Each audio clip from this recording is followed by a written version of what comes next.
Are you looking to take your personal finances to the next level? Well, you're in the right place. Welcome to the Monday Money Tip Podcast, presented by I Was Broke, Now I'm Not, with your host, Joseph Sangle.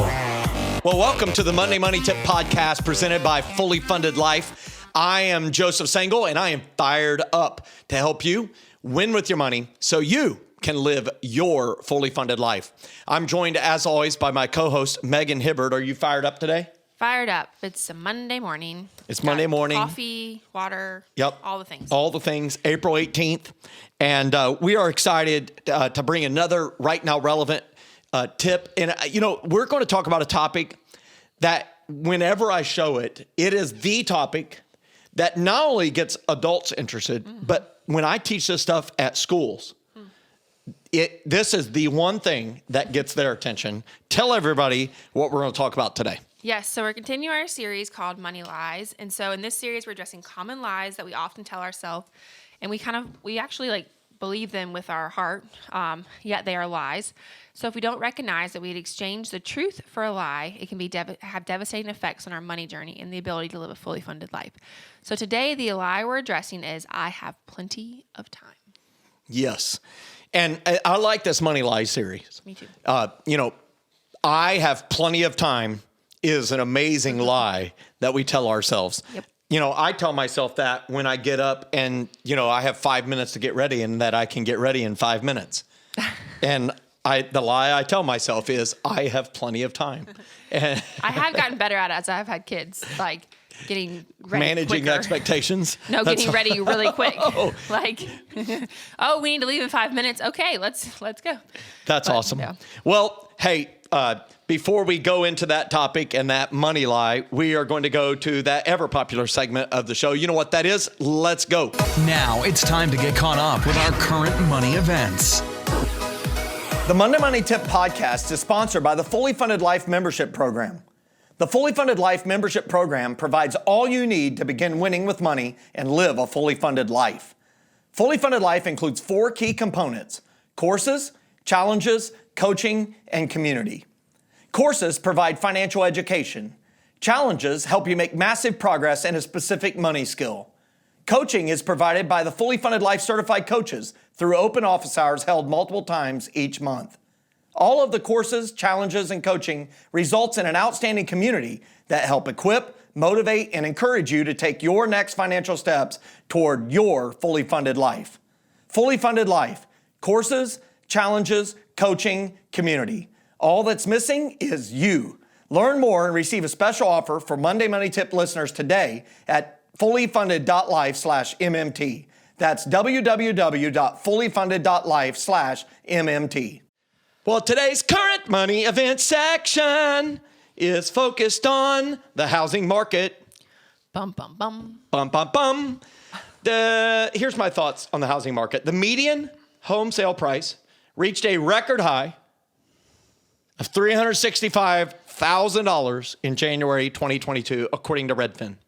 That is a 16% jump from the previous January and a 28% increase from January 2019. This is one of the, I'm just going to, can I just share something? This fact of that many financial teachers teach, hey, don't buy a house until you can put 20% down. Well, while people have been trying to save the 20% down, houses have went up by 25, 30%. Yeah. And as a result, they're further today from where they were, and they missed out on the growth that they could have enjoyed in the value of that asset. Yeah. Isn't And that prices crazy? of everything else are going up, so you're not able to save So as that's much, just why we do not sit here and say 20%. We say if it doesn't jeopardize your rung 1 plans, hopes, and dreams of your fully funded life, and it doesn't jeopardize your savings of 1 month, rung 2, and it doesn't jeopardize your contributing to get the company match, right, and it doesn't jeopardize your payoff of rung 4 non-house, non-business debts, go buy the house. Yeah. Go do that. And because not everything is a financial decision. It's not purely financial. Right. It is financial, but it's not purely financial. There's a lot of things that you cannot put a price tag on. of the fact that you can have that place, that space that is yours. It's pretty unbelievable. Yeah. You don't have to sit there and wonder, is the landlord going to sell it and then I get kicked out, that type of stuff. Yeah. You have to worry about somebody, walking on top of your head all the time. When you're in an apartment complex, that can happen. Okay? Or as happened when I lived in an apartment for 6 months, having a squirrel jump out and run around with your cat chasing it around inside your house. Came out of the ceiling, even better. It's awesome. But here's some facts. That was a 28% increase from January 2019. So let's just put it in basic terms. A $200,000 house has went up 28%. Think about that. That is like $56,000. Pretty amazing, isn't it? So, skyrocketing home prices highlight the severe demand-supply imbalance that emerged in the housing market over the pandemic. Interest in buying homes soared thanks to historically low interest rates and the desire to avoid your trumpet-playing neighbor at all cost. Yep. But the supply of available houses has not kept up, not even close. In fact, the 910,000 houses for sale at the end of December 2021 was the lowest since the National Association of Realtors began keeping track in 1999. I remember driving through Atlanta, and they have the realtor.com sign or something that says number of houses listed right now. And I remember it just being way over 100,000 houses just in Atlanta proper during the financial recession of 2007, 8, 9, 10. Now it's like 4 homes for all of Atlanta because they sell so fast. Sold. So it all amounted to January being the most competitive month in U.S. housing market history, Redfin said. So here's what I would say. To those saying, should I buy a house right now? Well, the answer is, of course, it depends. If you plan on staying in the house for 5 years or longer, yes, buy the house. But if you're having to do weird things like not being allowed a home inspection, buying it sight unseen, that type of stuff, you do not fall for that. Because a lot of somebodies are having some horrible house issues being dumped on them. And that is a terrible thing. And so I would make sure that you protect you. And if that means, for the meantime, that you're not going to have the house of your dreams, you know what? That can be okay for a while. But if you think you're going to move again in 2 or 3 years, it's probably best just to lease for now. Because there are going to be some things that mitigate this. One is supply always catches up with demand, always. It may take a while in home building, but I don't know if you've looked around our town. Building everywhere. But they are building everywhere. Yeah, literally. And so eventually supply will catch up with demand. Number 2, inflation is going to hurt people's ability to buy basics. And that house payment might make them feel the pinch, that squeeze. And they may make the decision to downsize. So there may be more supply coming to the market that way. And then also, more interest rates are going to go up. And that will suppress housing price increases because people don't care how much a house costs. They care how much a monthly payment is. Right. That's just a fact. Whether we can all say that you should not think that way, but that's how people think. Right. And that matters a lot. So it's an amazing time frame. I sit and look at the time that me and Jen decided to build a house. And we thought, oh my goodness, we are getting ripped off, and I looked at the builder and I was just like, man, that builder's going to make a lot of money, but that's okay. They build fine homes. I like their building style. They're excellent. It's turnkey. I don't have to worry about anything. And they did amazing. A.B. Roberts Construction here in Anderson, South Carolina. And they did great. And I look back and say, they gave me the steal of the century. So I wonder how many times we look back at that. And so you bought a house right at the start of this. You had this prescient knowledge, apparently, that house prices are going to go way up. I wish I could say I did, but it was all Jordan because I thought he was crazy buying a house right in the beginning of COVID. But it turned out to be literally the perfect moment for us. We sold our house and still made money, a nice chunk of money. But then we were able to buy our house for like $70,000 less than what the houses are going for now in our neighborhood. But even like, I don't know, I think it's crazy to me to think through like, even if you're thinking through these first-time home buyers or newly married home buyers, like it is so hard to compete in this market because a lot of people, I mean, we talked about it before, but a lot of people are coming from up north or from out west, and they've sold these ginormous houses. They've made exorbitant amounts of money just because the market's different. Yeah. And then they're able to put down $20, $30, $40, $50, $60, $70,000 over asking price.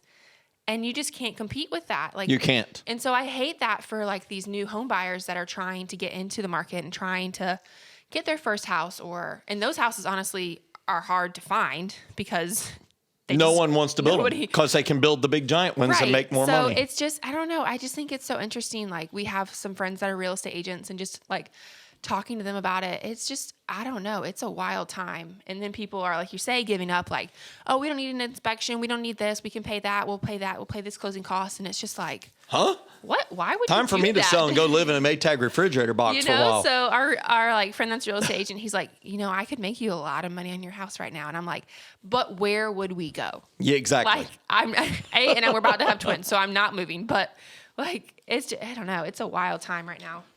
Well, so that's it for our current money events section. And I almost want to have like sad music playing, like funeral parlor music, because it does at times when high inflation is happening, feel like dreams are dying. But I say, listen to this podcast. We're going to help you navigate this high inflation. Hold on to your And we're going to dream. help you get to your fully funded life dreams. Yep. So that's it for current money events section, funeral parlor edition. It'll happen for you one day. Just hang on. It'll level out. It'll happen. Promise. I hope. All right. Our success story today is from one of our fully funded life members, and they wrote to share that they've recently eliminated all of their non-house debt. Rung 4. Yep.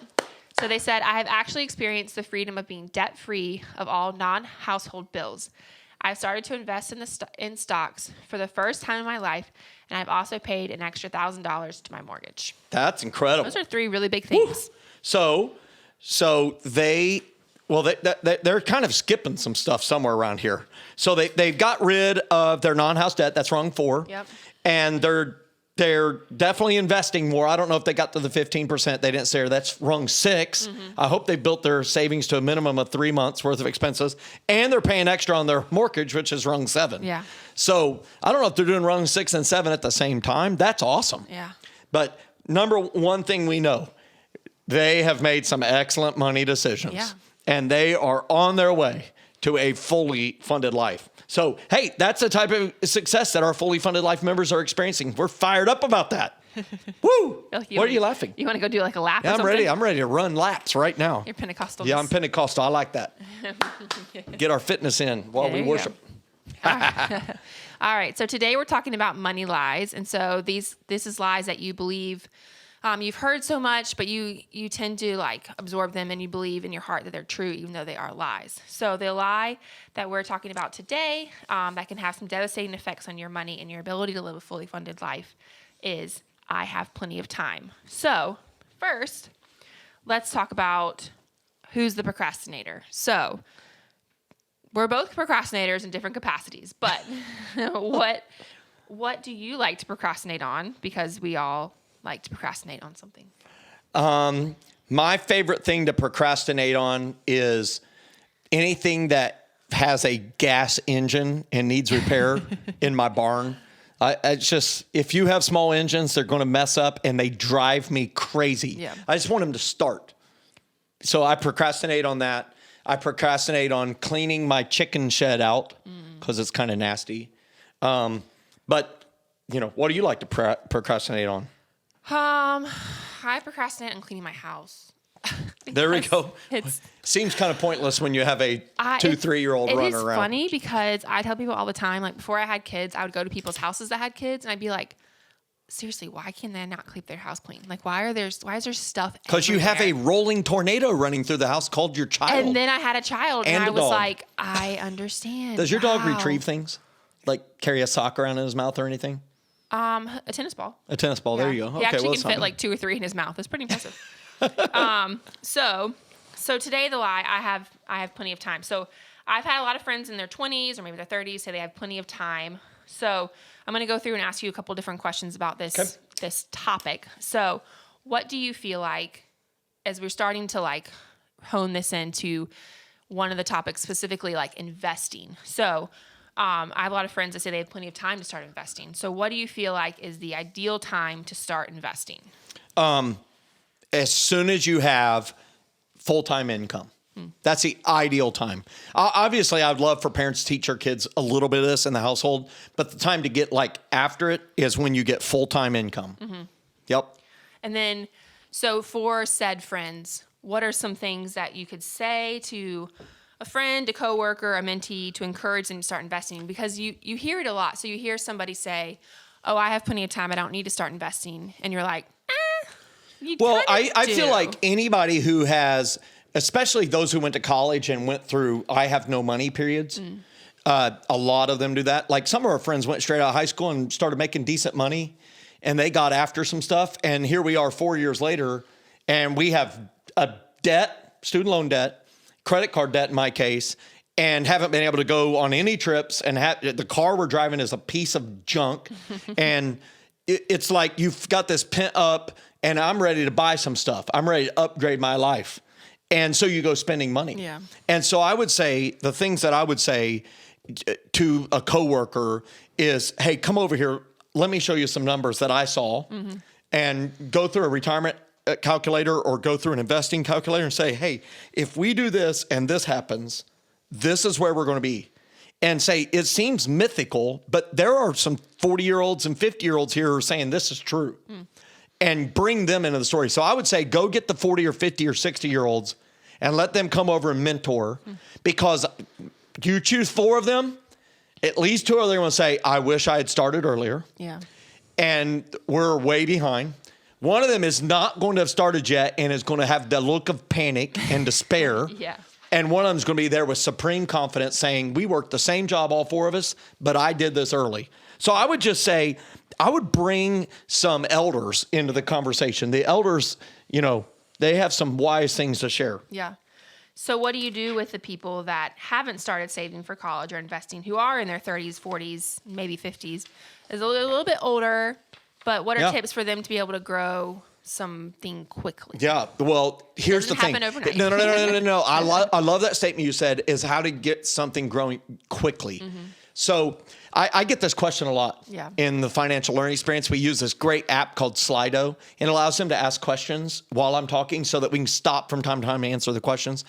And I always get this question that says, where's a place I can make some money really fast? Yeah. That's the same question you just asked me. Yep. And I always tell them, I appreciate the question. Yeah. I understand the heart behind the question, but I also want you to know there's a root under that question, and the root of it is greed. The greed says, I don't want to sacrifice, and I want the full payoff right now. Yeah. I want a whole bunch of something for little to nothing. Yeah. That's greed. And it's hard for us to see it in our own life. It's easy to spot in somebody, oh, that person's greedy. But nobody wants to hear it. No one wants to see it. But we are all greedy. Yeah. You're greedy, I'm greedy, we're all greedy. If somebody came in and said, here's a pile of $100 bills, only one of you can get it, we would all be able to talk about why we should be the ones that receive it, right? And do our best sales pitch. Yeah.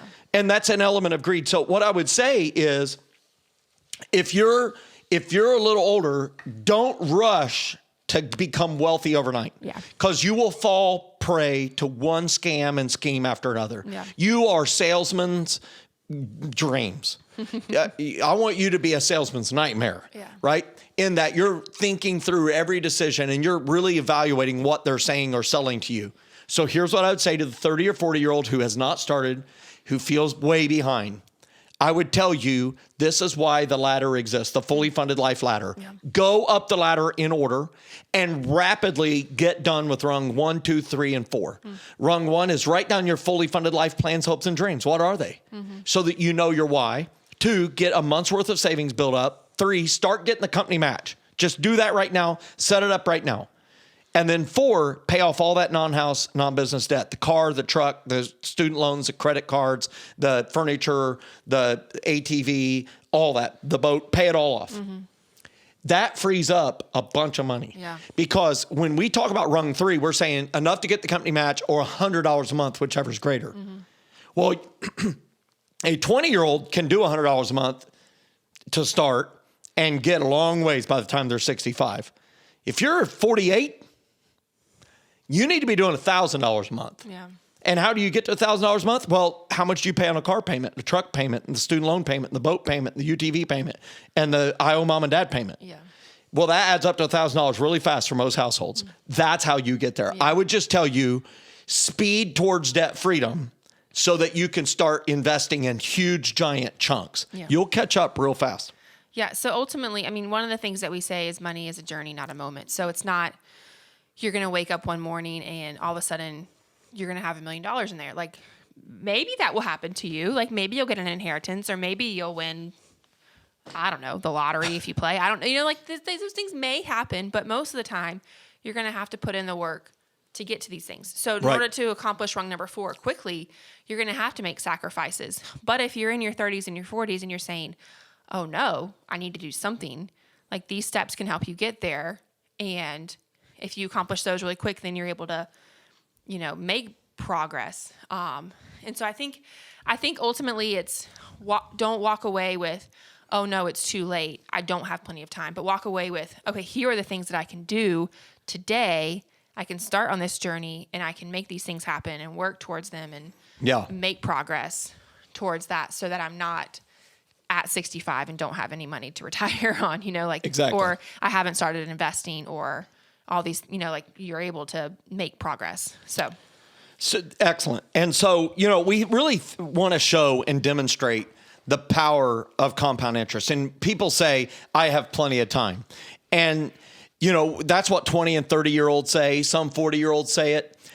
When you get in your 50s, there's something that happens. There's alarm bells ringing. I see it in the eyes of the people that we're coaching. And I think something happens, you know, let's kind of describe it and then we'll show some calculations. And I urge you, if you're listening to this podcast, go to YouTube, Google Monday Money Tip, episode number what? What episode number are we? 197? 198. 198. 198. And Money Lie, I have plenty of time. Mm-hmm.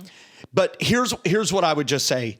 If you have kids and you're 20s and 30s and you're raising kids and you're so focused on raising these kids and the cost of kids and they grow like weeds and it costs on average about $250,000 to get a kid to age 18. And then there's college and you're like running to pay all these bills and the travel ball and sports and the one vacation you finally managed to do and you went to Disney and it was magical. All your money magically disappeared.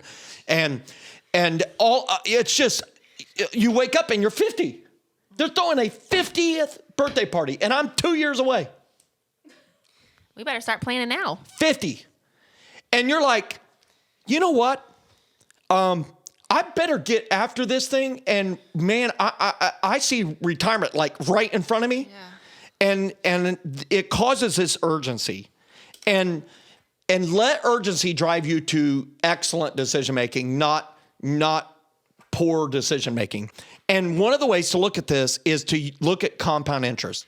It's described by Albert Einstein. Many people say he said it was the 8th wonder of the world. And so we're going to go to a website. What is that wildly popular website?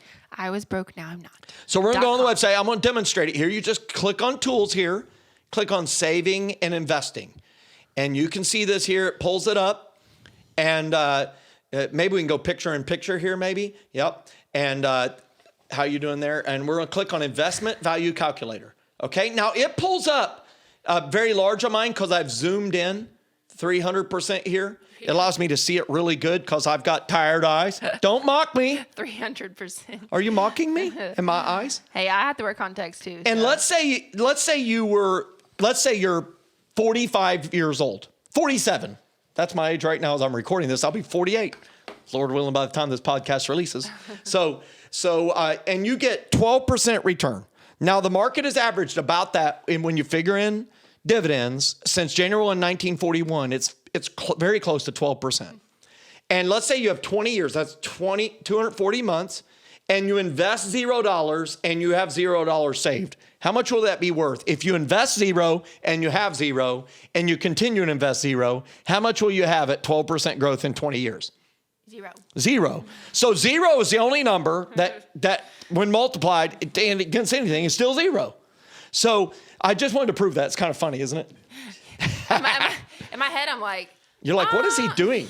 I'm trying to prove to those who are listening who aren't investing that if you keep doing nothing, you will get no thing. The compound word of nothing. At nothing, you'll hit every time. So if you invest $200 a month, so you have $100 that you're putting in, this is rung 3, and your company matches 100, well, in 20 years, it'll be worth $197,000. And if you look at it, I like our calculator because it says what it would be worth in 5-year increments. In 30 years, it's $698,993,000. Do you see that? Mm-hmm. And in 40 years, it's $2.3 million. Hey, yo. So for those of you who are in your 20s saying, I have enough time, and you think, oh, I'm going to save $200 a month, that $100 a month that I'm putting in, the $100 the company matches, I'm going to save that $100 a month and spend it instead. Well, that's a whopping $1,200 a year. And in 20 years, that's $24,000. You saved air quotes, $24,000. But look at the difference. Instead of having $200,000, you would have $2.3 million. So are you making a $24,000 decision or a $2.1 million decision? Yeah. Do you see it? Yeah, it's wild. And I remember seeing these numbers. And, you know, when I look at this, this is why time matters so much. And you may say I have plenty of time, but let's talk to that 47-year-old who has nothing. And let's say that they get to age 50 and they've paid off all their debt. They got serious today. And in 3 years, they were debt free. They got to 50 and said, you know, I'm going to have to pay a penalty. I'm going to have to work till I'm 70. We'll pay the penalty. But they had 20 years still to invest, and they were able to invest $1,000 a month, and their employer matched $100 of it. Let's say that's $1,100 a month. Well, in 20 years, that would equal $1.1 million. So you, my friend, there's enough time. Yeah. But you're going to have to make a decision today that says, I'm not going to continue in the nonsensical money management decisions I've been making, which is I've chosen not to invest anything. Mm-hmm. And I always go back to my example of the super duper budgeters. Mm-hmm. You know, I talk about the people who always dabbled in some debt and all this stuff, but they maxed out their 401k from the day they started working. And they never touched it. They didn't borrow from it. They just kept it running. And then you had the super duper budgeters who never invested, but they always planned every dollar to the penny. They just never made the decision to start investing because it's scary and it's creepy and I don't know what's going on and I don't know about this stuff. Ah! Mommy. What? Did I scare you? Well, guess what? I know these people. I know these people. Yeah. I know them. They have names. The super duper budgeters have showed up at retirement, and while they always live frugally, they really have no excess, nothing. They go on a basic road trip, even at low gas prices, requires lots of penciling to figure it out. But those who contributed regularly and often and maxed out their 401k, even though they dabbled in debt, multimillionaires at retirement. And so that's why this really is the eighth wonder of the world. And I really, really encourage you to not tell yourself that you have plenty of time in your 20s, in your 30s. If you're in your 40s and 50s and you've got that 20 and 30-year-old, send this to them. Yeah. And say, hey, start doing this now. Yeah. And let the urgency of the pain of you not doing this, tell them. If you have done this, let the urgency of what you're experiencing now compel them to say, get started now. Yeah. And also, if you do have multi-millions already in your 401k, you know, kind of let your kids know that it's not your number one goal to make each of them a millionaire when you pass on. That way they do right behavior themselves and just say, hey, look, I'm not handing this money to kids who can't manage it. Yeah. So if you prove that you can't manage it, you're going to be out on this. Mm-hmm. I'm not going to put that because money in the hands of the fool are soon departed. Mm-hmm. And so that's very good. Yeah. That's a lot of rambling. So it is a quick fix, just over 20 years. It is. It's a quick fix because I don't know about you, but 20 years like that. Well, it's like that, yeah. It won't be long before I'm going to have that invitation to Logan's college graduation. Oh, my gosh. Gosh. And you're going to have 2 freshmen. Oh, that's wild. In 20 years. That is wild. Can you believe it? Lord help us. Seriously, Lord. Mm-hmm. What's our quote for the day? Yep. So it's from Benjamin Franklin, and he said, "By failing to prepare, you are preparing to fail." Really good. By failing to prepare, you are preparing to fail. I have a modification of that that says, by failing to prepare, you need to get ready to repair. That's good. Yeah. So that's really good. So tell everybody what we're going to talk about next week. Yep. So next week we're going to talk about how to turn your side hustle into full time. So maybe you have something that you're doing. Maybe you have, a photography business on the side, or a floral business, or you make something, or I don't know, you crochet, make candles. I don't know. Or you're a hacker. Yeah. Maybe you can do coding. Maybe you can, I don't know. There's all these things. Bitcoin mining. Side hustle. But you're kind of contemplating, is this ready to turn into a full-time? I really love it. I want to, but how do I know? So we're going to talk about that. That's awesome. And I want to just say to you, if you're listening to this podcast, please go leave a review. Will you do that? That's the greatest honor we could get. If you're watching on YouTube, do a thumbs up, click subscribe, and put the little bell there if you want to be notified every Monday when the new episode is posted. And also leave a comment. For some reason, YouTube promotes videos that have comments. So on the comment here, share with us and everyone who's going to watch the video what your greatest investment lesson was and who taught it to you. Whether it's a grandfather, a grandparent, a coworker, a boss, maybe it was somebody in HR. Who taught you about compound interest? And then also, as we finish this, please share your success stories with us. You can email it to us at info@iwbnin.com. That's info@iwbnin.com. Or you can leave it with us on any of our social media platforms.